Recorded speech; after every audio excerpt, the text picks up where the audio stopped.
And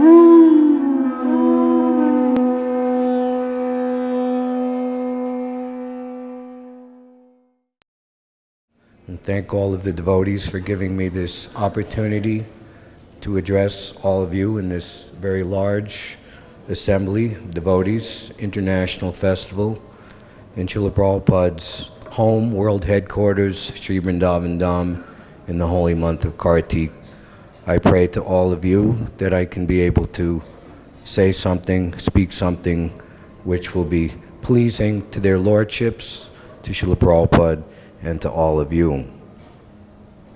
So we're continuing reading from the Srimad Bhagavatam, Canto 6, Mother Parvati curses Chitraketu, chapter number 27. We're reading verses 22, which has no purport, and 23, which does. Om Namo Bhagavate Vasudevaya. Om Namo Bhagavate Vasudevaya. Om Namo Bhagavate Vasudevaya.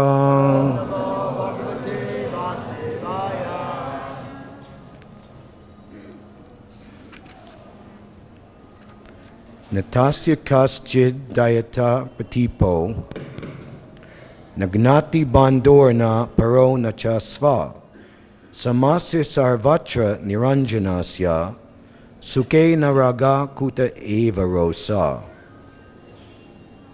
So once again, this is Chitraketu accepting the curse of Mother Parvati, and these are his statements in these verses we've been hearing the last few days.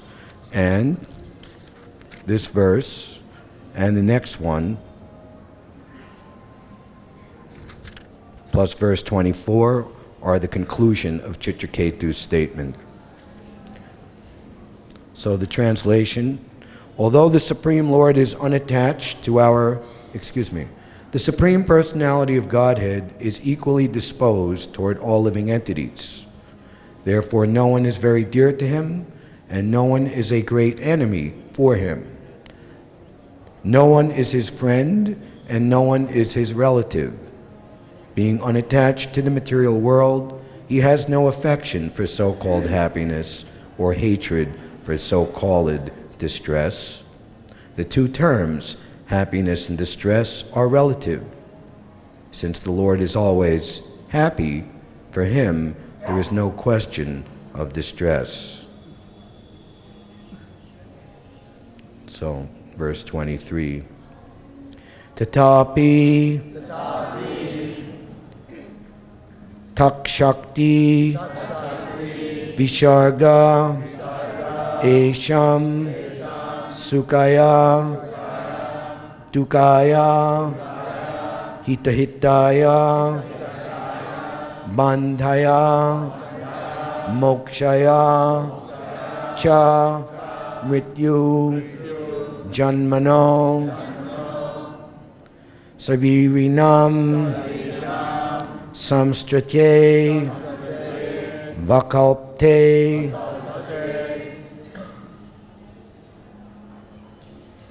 tatapi tak chakti visharga esham Sukhaya dukaya hita hitaya bandhaya mokshaya cha mrityu janmano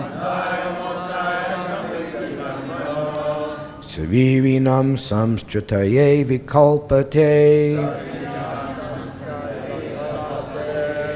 tatapi tak chakti visharga esham Sukhaya dukaya hita hitaya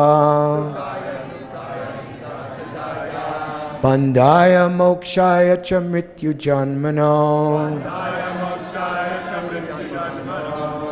saririnam samstrataye vikalpate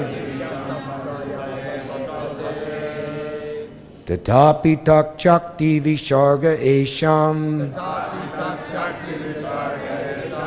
Sukhaya dukaya hita hitaya Bandhaya mokshaya cha mrityu janmano. Saririnam samstratayeva kalpate. Tatapi, still, Tat Shakti of the Lord's energy. Visharga, the creation. Esham, of these conditioned souls. Sukhaya, for the happiness. Dukkaya, for the distress. Hita ahitaya, for the profit and loss. Bandhaya, for the bondage. Mokshaya, for the liberation. Cha, also. Mrityu, of death. Janmano, and birth. Sadirinam, of all those who accept material bodies. Samstritaye, for the repetition. Avakalpate, acts. Although the Supreme Lord is unattached to our happiness and distress according to karma, and although no one is his enemy or favorite, he creates pious and impious activities through the agency of his material potency. Thus, for the continuation of the materialistic way of life, he creates happiness and distress, good fortune and bad, bondage and liberation, birth and death. Let's all say together, although the Supreme Lord is unattached to our happiness and distress according to karma, and although no one is his enemy or favorite, he creates pious and impious activities through the agency of his material potency. Thus, for the continuation of the materialistic way of life, he creates happiness and distress, good fortune and bad, bondage and liberation, birth and death. Purport by His Divine Grace, ISKCON's founder Acharya Jagat Guru Patita Pavana Srila Prabhupada Ki Jai. Although the Supreme Personality of Godhead is the ultimate doer of everything, in his original transcendental existence, he is not responsible for the happiness and distress or bondage and liberation of the conditioned souls. These are due to the results of the fruitive activities of the living entities within this material world. By the order of a judge, one person is released from jail and another is imprisoned, but the judge is not responsible for the distress and happiness of these different people, is due to their own activities. Although the government is ultimately the supreme authority, the justice is administered by the departments of the government, and the government is not responsible for the individual judgments. Therefore, the government is equal to all the citizens. Similarly, the Supreme Lord is neutral to everyone, but for the maintenance of law and order, his supreme government has various departments which control the activities of the living entities. Another example given in this regard is that lilies open or close because of the sunshine, and thus the bumblebees enjoy or suffer. But the sunshine and the sun globe are not responsible for the happiness and distress of the bumblebees. Om Jnanatimirandasya Jananjana Shalakaya Chakshur Unmilitam Jena Tasmai Shri Gurave Namaha. Shri Chaitanya Manobishtam Stapitam Yena Bhutale Svayam Rupa Kadamayam Dadati Svapadantikam Vandeham Shri Guru Shri Yuta Padakamalam Shri Gurun Vaishnavams Cha Shri Rupam Sagrajatam Sahagana Raghunathan Vitam Tam Sajivam Sadvaitam Savadutam Parijana Sahitam Shri Krishna Chaitanya Devam Shri Radha Krishna Padan Sahagana Lalita Shri Vishaka Vitams Cha Hey Krishna Karuna Sindhu Dinabandho Jagatpate Gopisha Gopika Kanta Radha Kanta Namostute. And these three Jayatam Surato Pangor Mamamanda Mater Gati Matsarvasva Padambo Jo Radha Madana Mohano Dibyad Brindaranya Kalpadrumada Srimad Ratnagara Singhasanasto Srimad Radha Srila Govinda Devo Prastalabi Savyamano Smarami Sriman Rasa Rasarambi Mamsi Bhattatastita Karshan Venu Svanar Gopir Gopinata Sriye Stuna Taptakanchana Gaurangi Radhe Vrindavaneshvari Vrishabhanu Sute Devi Pranamami Hari Priye Vancha Kalpatarubhyascha Kripa Sindhubhya Evacha Patitanam Pavanebhyo Vaishnavebhyo Namo Namaha.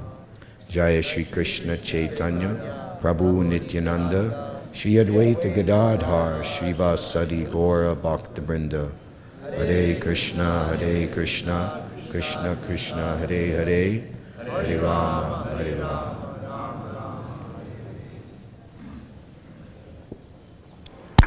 Tatapi tak shakti visharga esham sukaya dukaya hitahitaya pandaya mokshaya chamrityu janmano sadiranam samstritaye vakalpate.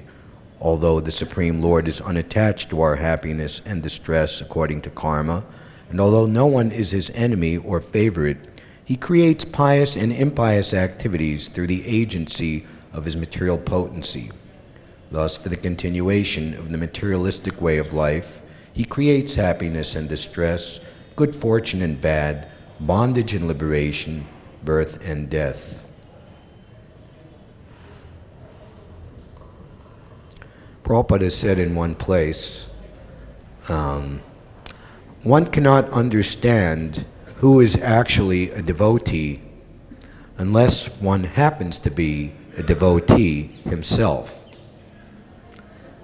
It's very simple and sweet, but it's revelatory of the very multi-level, multifaceted, very delicate and sensitive nature of Krishna Sambandha and Bhakti Sambandha, relationship between the Lord and the devotee, Samoham Sarva Bhuteshu, and in that purport in the 29th verse of the 3rd chapter of the Gita, the Lord and the living entity eternally glitter together. The Lord is like a diamond, and the living entity is like the golden band that holds the diamond. Together they look very, very beautiful. So this Leela, or story, has many amazing facets to it. Of course, we remember that here, Maharaj Chichiketu, by the blessing of Narada Muni and Angira, he seemingly was an ordinary attached man, albeit a king. He simply wanted to have an heir to his throne, and of course he was frustrated, and he was given the Harsha Shoka benediction of having a son that would be the source of both his happiness and distress. And blinded and or eager as he was to have this son, by all means he was thinking, well, maybe he'll be a bad son, just like Maharaj Anga had King Vena, who created such a situation that he had to leave in the middle of the night without anybody, his ministers, his wife, or his closest aide-de-camps near him, and go away to the forest for renunciation. which was ultimately a boon to him to achieve pure devotional service. So, in the extreme lamentation, he was further instructed by Narada and Angira, so much so that he gained the adhikar, or eligibility, by the association of these great Mahabhagavat devotees to achieve the darshan and instruction of Lord Anantadev, who then blessed him, as he is now, Maharaj Chichiketu, to enjoy a very opulent life, albeit detached completely. He was traveling with the Vidyadhari, beautiful heavenly women, and going in a fabulous airplane shining like gold to all different delightful places. And actually that is the, so to speak, insider's joke between Lord Shiva and Maharaj Chichiketu, to which Mother Parvati here takes offense, that he, Chichiketu, is criticizing Lord Shiva for embracing her, Parvati, in the assembly of great saintly persons. And it's revealed by Prabhupada in the purports, the version of the Acharyas, that Lord Shiva was also making a joke or jest at Maharaj Chittiketu, who's supposed to be an advanced devotee, yet he's seemingly enjoying with all these beautiful heavenly women. So what's up here? So it was just friendly chiding between two great personalities. But there were also nuances that Maharaj Chichiketu, he shouldn't have thought himself a greater controller of the senses than Lord Shiva. And Prabhupada remarks that his criticism or treatment of Lord Shiva was considered somewhat harsh. So we may have due course in situation to criticize, or to, as we say in America, call a spade, or tell it like it is.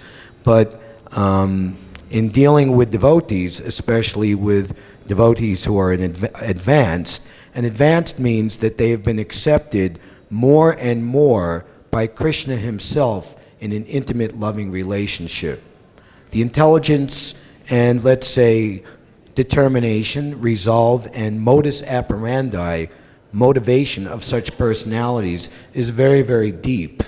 And one shouldn't presume to try to understand what those motives or intentions are based on external observation, most of the time. At the same time, coming in our line from Srila Bhaktisiddhanta Saraswati Thakur, devotees are meant to act in such a way that common persons or newcomers or prospective candidates to the devotional path will be able to follow their example. In other words, we shouldn't act like avadutas in such a way that people will not be able to understand. Sometimes this is very difficult. As we were hearing Shudi Prabhu mention yesterday, what is night for the introspective sage is the time of awakening for the materially engrossed, and vice versa. And those who have decided, as Maharaj Chichiketu is pointing here, to take to the materialistic way of life, there will always be, the term Prabhupada uses is a British term, at loggerheads with those who have actually decided to give up the materialistic way of life. This is most poignantly and profoundly demonstrated in the relationship between father and son, Prahlad Maharaj and Hiranyakashipu. My dear father, give up the materialistic way of life. Give up this idea of friends and enemies. Except for the uncontrolled and misguided mind, there are no enemies in this world. Such ideas are simply made by mental concoction. And we know that folly to be wise where ignorance is bliss, and Hiranyakashipu didn't like these instructions. You fool, you think you're better than me at controlling the senses? You've always spoken of a God more powerful than me, but where is he? Is he in the pillar of this assembly hall?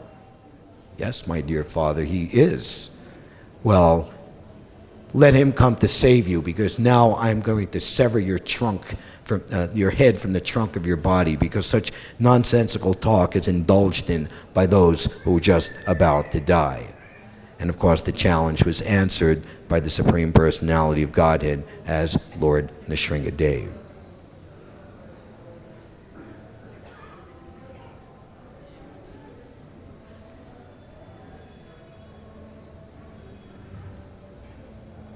The Lord is the ultimate doer of everything. In his original transcendental existence, he is not responsible for the happiness and distress or bondage and liberation of the conditioned souls.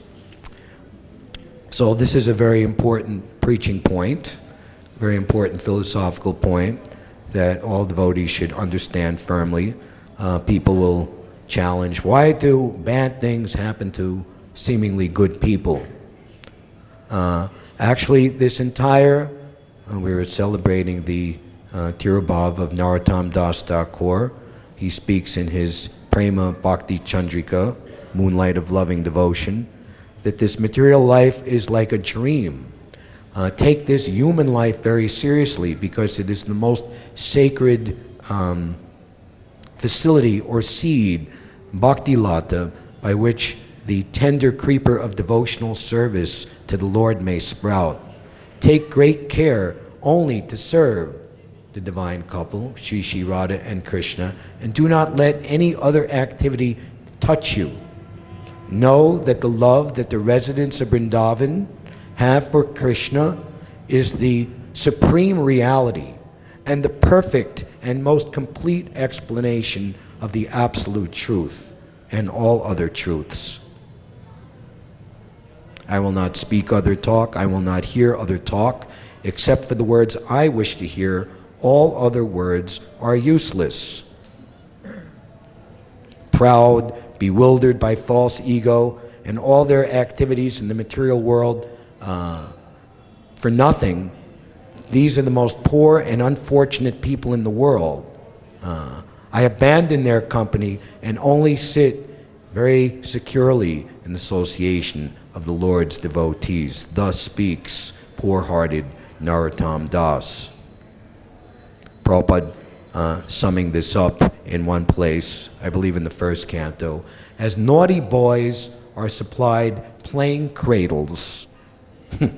So this material world is basically just like a big playpen to keep uncontrolled children under control.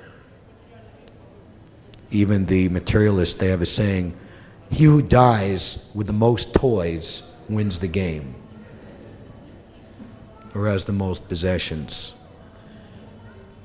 So here Maharaj Chitraketu is fully aware of the falsity of materialistic life, and amazingly, he is detached from receiving a curse from the material energy personified. Goddess Durga, with her various weapons, she is giving pinpricks to the conditioned souls. Miseries arising from the body and mind, miseries arising from other living entities, miseries arising from natural causes, very hot, very cold, disease, etc., etc. Prabhupada remarks in one place in terms of old age, in the fourth canto, where old age is personified as the daughter of Yamaraj, or death personified, and before meeting Yamaraj, one must accept this jara, the old age. For the devotee, his seeming old age is actually a source of great encouragement and increased enthusiasm for the devotee, because knowledge of his going back home, back to Godhead, is more and more revealed and made confidentially assured to the devotee, thus filling him with great inspiration. This is the ultimate yukta vairagya, how Prabhupada says in the first canto in regards to Narada Muni's conversation with Vyasadeva in chapters 5 and 6, that a so-called material thing engaged in the Lord's service regains its original spiritual identity.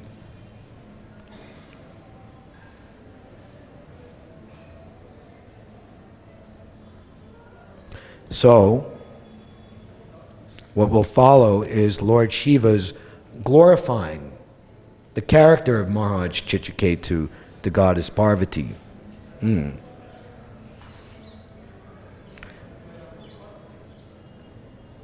Lord Shiva saw that, and Parvati saw that Chitraketu, although informed of the curse, and what a heavy curse, go down and take your birth in the family of most sinful asuras in this material world. We were hearing earlier how in the midst between the battle between the demons and the demigods for control over the heavenly planets, how the great demon Britasura appeared, and everyone was so much afraid, and he's giving battle to Indra, and Indra is astonished. Where did you get such staunch determination? As a unalloyed devotee of the Lord, this is unbelievable, unprecedented.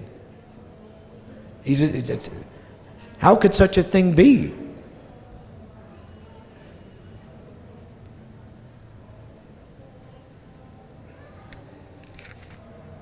My dear beautiful Parvati, have you seen the greatness of the Vaishnavas? Being servants of the Supreme Personality of Godhead, they are great souls and not interested in any kind of material happiness. And this is the, so to speak, if we look at Antya Lila chapter 20, the Shishastakam, there's only 8 verses, but each of these 8 verses is supported and surrounded and enhanced by corresponding other verses. So you'll see that many places throughout the Srimad Bhagavatam, where important verses, there's a prelude that leads up to them. And here, this most important verse spoken by Lord Shiva next. Narayana parasarve na kutaschana bibyati svarga apavarga narakeshu api tulyarta darshina. Devotees solely engaged in the devotional service of the Supreme Personality of Godhead, Narayan, never fear any condition of life. For them, the heavenly planets, liberation, and the hellish planets are all the same. For such devotees are interested only in the service of the Lord. The same Lord Shiva, later, as this pastime continues into the 8th canto, when the churning of the milk ocean produced the most fearsome halahata poison that would more or less poison everyone. Everyone appealed to Lord Shiva to save the situation, and he took that poison, amalgamated it all into enough for him to drink. It is said that great saintly persons almost always accept voluntary suffering for the sake of the upliftment of the fallen conditioned souls, or of living entities in general. Such action is considered the highest method of worship of the Supreme Personality of Godhead, who lives in everyone's heart. So our Srila Prabhupada came to the Lower East Side of New York City, Manhattan, which 50 years ago was a very dangerous, rundown place. And Prabhupada remarked, when he was leaving the confined and restrictive environment of the Mayavad acquaintance guru, Dr. Mishra, in the Upper West Side, 72nd Street, to take an offer from one young man who was going to San Francisco, that he could use his artist-in-residence loft. That was Harvey Cohn, who later became Haridas, one of the first initiated devotees. An artist-in-residence loft on the Bowery. and some of his friends that he had made up there in the Upper West Side, which has always been a higher class place to be, warned him, don't go to the Bowery. That's not a good thing to do. And Prabhupada said, I didn't have any distinction between safe place, unsafe place, friends or enemies. All I knew was Krishna. And as he remarked of his struggle alone there from 1965 in the winter until ultimately getting the success of establishing his own place at 26 2nd Avenue in June or July of the following year, I never felt alone.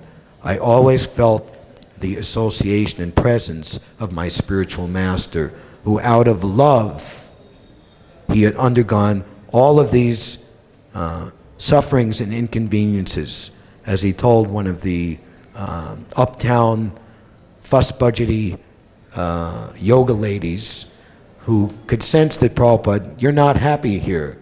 Yes, I have my place in Vrindavan where I would have no trouble at all, but I am duty-bound by my superior. Therefore, I am here. I have a message for you people, despite all of my difficulties. The love of Srila Prabhupada for his spiritual master is the highest love that one can possibly understand. And the love of the true disciple for the bona fide spiritual master is, as Narottam Das Thakur also says, Shri Guru Charane Rati, Aise Uttam Gati. It is the highest love. And what does that loving reciprocation in all purity bring one to?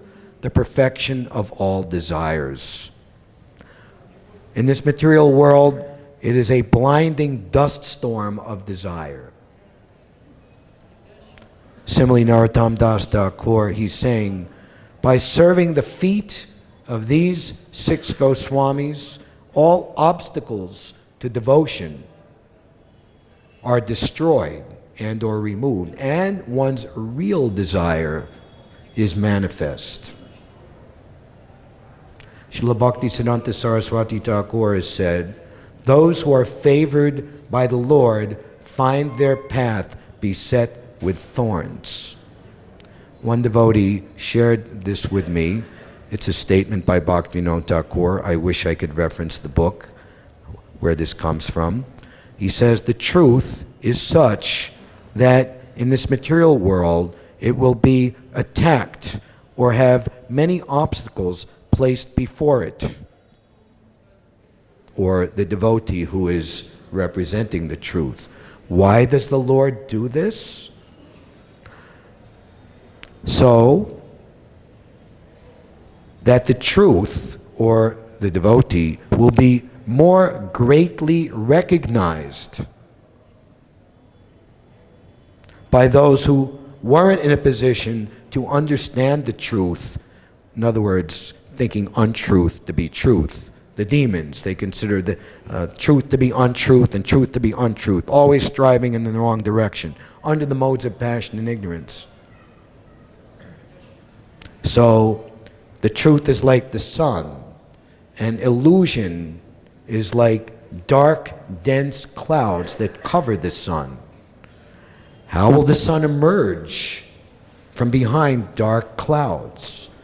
By a violent storm to dissipate the clouds. And what is that violent storm?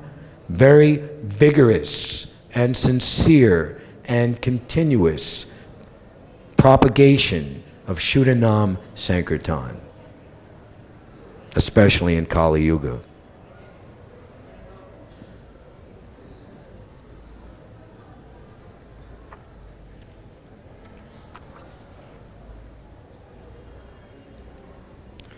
Tiraskrita viparlabda shapta shipta hata api nasyatat pratikurvanti tad bhakta prabhavo pihi.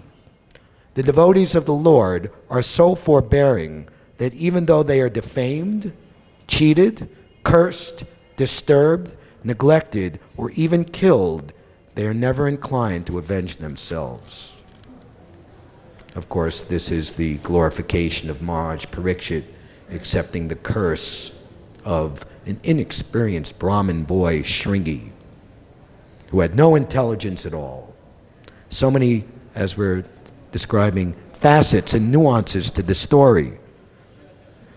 The demigods went to Lord Vishnu. They got his darshan, appealing for relief from the great demon Vritrasura. They offered very, very beautiful, eloquent, very intelligent prayers. They didn't know who Vritrasura was. The Lord did. The Lord did not reveal to him at that time. He simply heard their prayers and lightly chided them for coming to him with such desires. Pure devotees don't come to me for ask for relief from distress. But do not worry. This Vritrasura, he is my pure devotee, and he will not harm you.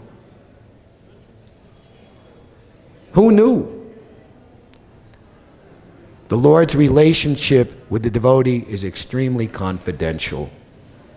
Later in this canto, sixth canto, in the Payobrata system of worship, how to worship Lakshmi Narayan, Prabhupada writes in one purport there that in relation to the Lord's independence, he's not needing anyone else for his happiness, but at the same time, he requires his pure devotees to complete his happiness.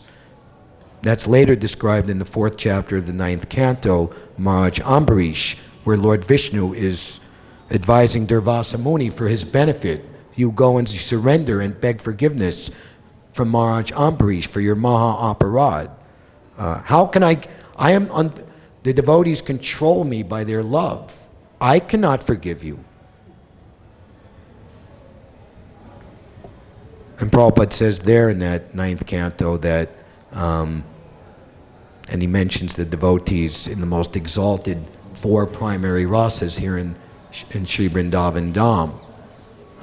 The Lord wants these devotees. He requires these devotees.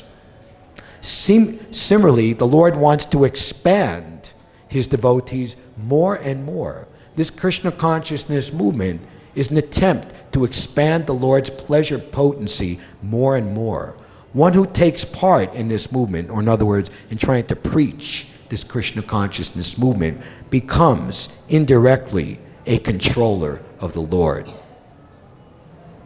One who has understood, back to that 6th canto, the Lord's opulence of being self-sufficient, yet at the same time being under the control of the pure devotee's love, has actually understood the true nature of the master and servant relationship, which Prabhupada says in another place is the most congenial form of intimacy. Generally, the transcendentalists, even though engaged by others in the dualities of the world, are not distressed, nor do they take pleasure in worldly things, for they are transcendentally engaged. This position of the pure devotee, it creates an astounding facility for the wrongdoers or the materially engrossed to ultimately be purified and come to their senses. So many pure devotees of the Lord went through seeming persecution, false accusation, blasphemy, even violence. Lord Chaitanya came hurriedly on the spot, invoking a Sudarshan chakra, ready to immediately kill Jagai and Madhai, who had injured Lord Nityananda, causing him to bleed. Lord Nityananda begged Lord Chaitanya. He had to physically intervene to stop the execution. Like they're pulling the electric chair switch and you put your hand in there to stop the electricity. No!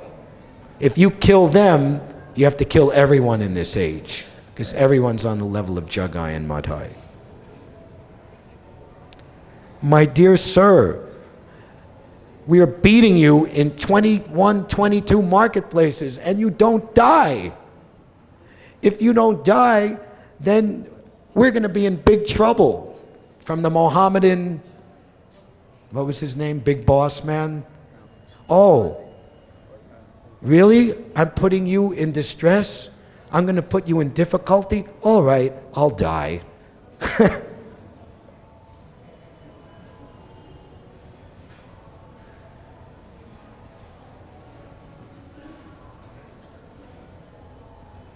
Who was it? Benares, Tapana Mishra, and Chandrasekhar Acharya. They have their samadhis at the Sanatan Goswami Radha Mohan courtyard. Lord Chaitanya finally came there on his touring, and they were so hurt in heart. There's so much blasphemy they had to hear of Lord Chaitanya and of the path of devotional service.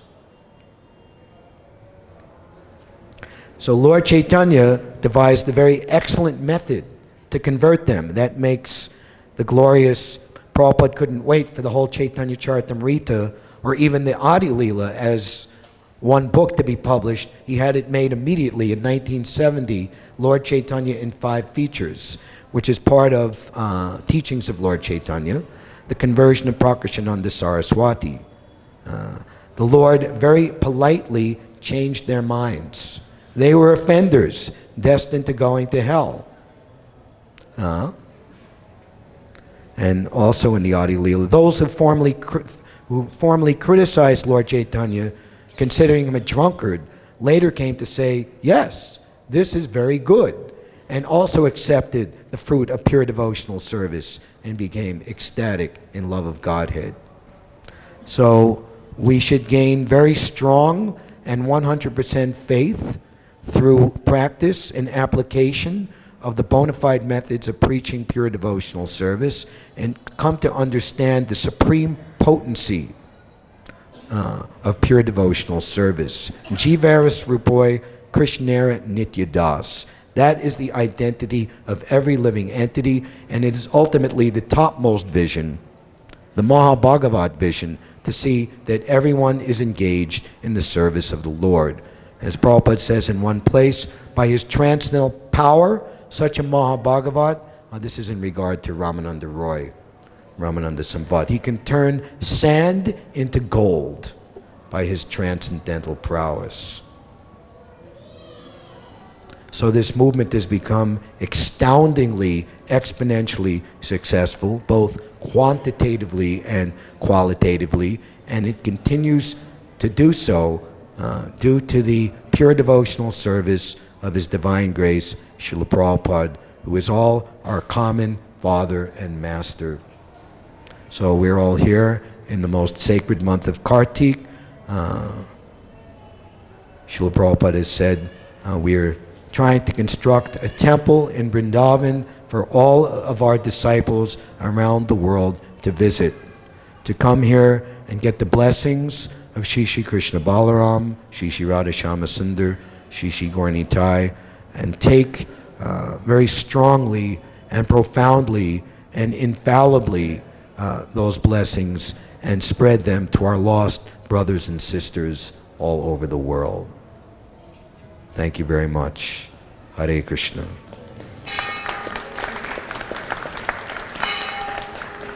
Hare Krishna.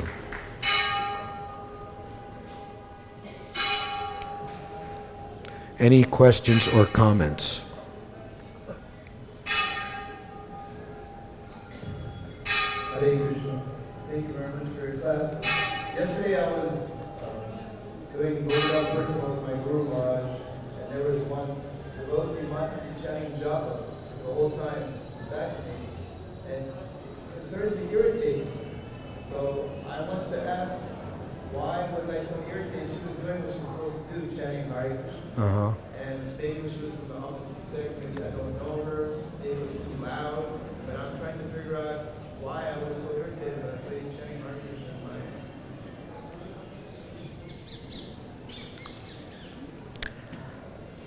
You could have moved to another area.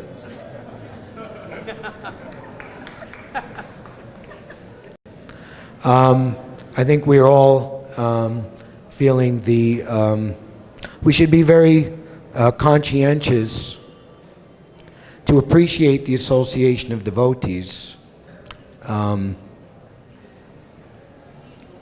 there's so many devotees here, and Kartik, and visitors, and pilgrims, that it becomes somewhat of an austerity to space management, right? So we should, let's say,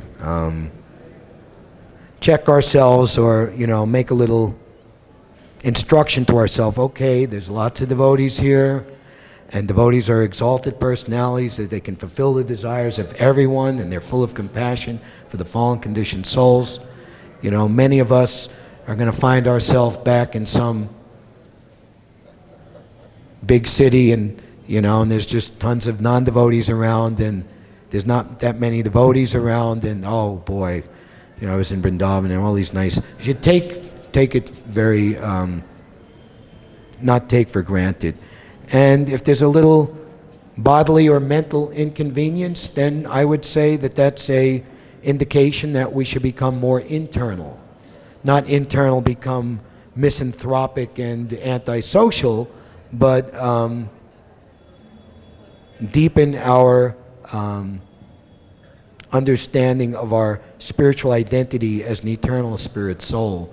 And then, like these devotees we're hearing about, Maharaj Chichiketu, Parikshit Maharaj, or Lord Shiva, Haridas Thakur, who showed for our own instruction and edification extreme circumstances of distress, that they were tolerant and accepted those things as blessings or favor. That's one thing I could say. Hare Krishna. Anyone else?